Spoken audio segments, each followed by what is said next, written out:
Guys, this is Teen Reefer. My name's Richard, and today we got a huge tank update. So let's get to it. Well, over here we have our green clove polyps. As you can see, they are doing good. I've been seeing some spreading down there on the sides over there. Over here we have our new green singulara coral. These are good beginner corals, and they're not expensive. Over here we have our eye of rhozoas. As you can see, there's some algae growing on him, but that's okay. Then we got 3 Recordia mushrooms. We got the blue Recordia Florida.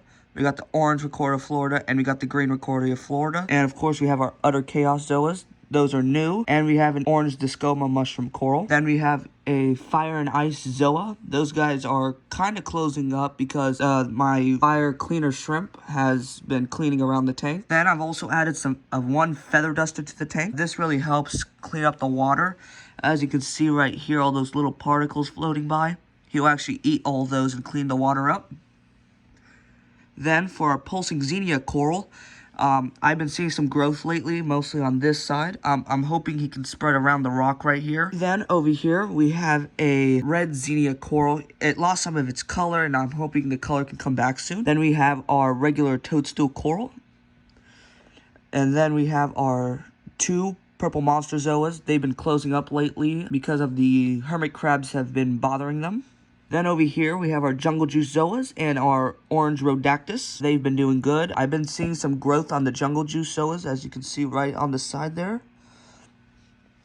Then over here, we have some new corals. I have a neon green toadstool coral I've bought about 2 days ago, and it's doing great in the new Nano tank. Then we got our Duncan coral. He's been doing good. He has been closing lately, but right now he's kind of recovering, and he's opening up more and more. Then over here, we have our new corals. We have a giant gorgonian right here. I had him for about a week already, and he's been doing great. Also, when you guys are keeping gorgonians, you want a lot of flow on your tank to hit the gorgonian because these guys like to sway in the wind like that. And then I got a Kenya tree coral over here. He is shedding his skin. As you guys should know, all leather corals like this, and of course the green singulara back there, they all shed their skin to grow. So this guy will probably be open in about a week or so. Then, of course, I've showed you the fire shrimp back there. That's one of our new inverts. Then, of course, we have our new Picasso clownfish. I bought this at my local fish store for a great price. He was a show clown, so that means he was in a show tank, which is very good. And he eats healthy, very active. He comes up to the glass sometimes to see me. Then back there, we have a new conch snail.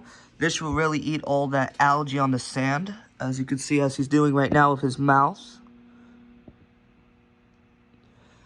Then we got some macroalgae right there. It's been growing more and more. I had to dose more and more now due to the fact I've been adding more and more corals. So yeah, the astrea snails back there, as you can see everywhere, they've been doing good. They've been doing their job on cleaning, as you can see here. They've been cleaning back there and here. The hermit crabs, I haven't been seeing too much due to the fact they usually are nocturnal. That means they will come out at night only to feed.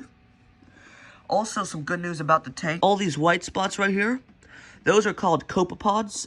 Those are very good for the tank. They help kind of clean the glass and make more biodiversity for the tank. And that usually tells that your tank's in good shape. Also, our Superman Discoma right there. I'm not sure you can see it. It blends with the rock. He's been doing good.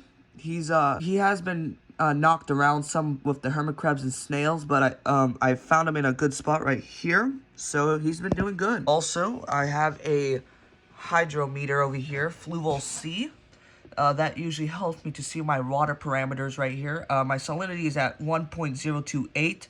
That's a little high for a reef tank. You really want it at 1.025. But at least none of the corals are closing or getting affected by it, so which is good. Also, about my water parameters, I've been really keeping my nitrate and phosphate low. My nitrate's at 0 ppm, and my phosphate's at 0.2 ppm. I haven't been really checking the other elements in the tank due to the fact this is a mainly soft coral tank and you don't really need a lot of dosing to it. In fact, soft corals don't absorb a lot of calcium, magnesium, and other trace elements such as this large polyp stony coral, LPS. Right here, as you see here, his skeletal structure is a calcium base, so he really absorbs it more than the other corals here. And yeah, everything else has been doing good. Also, if you guys are wondering what I've been dosing for this tank, to help your tanks grow better and your corals to thrive. Some Polyp Lab colors and amino acids right here.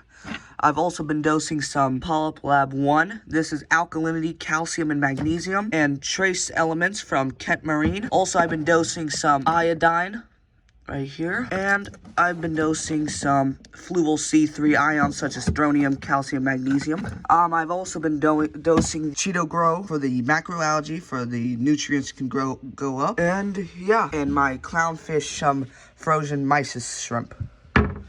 So I hope you guys enjoyed this week's short video, and I'll see you on the next one. See ya!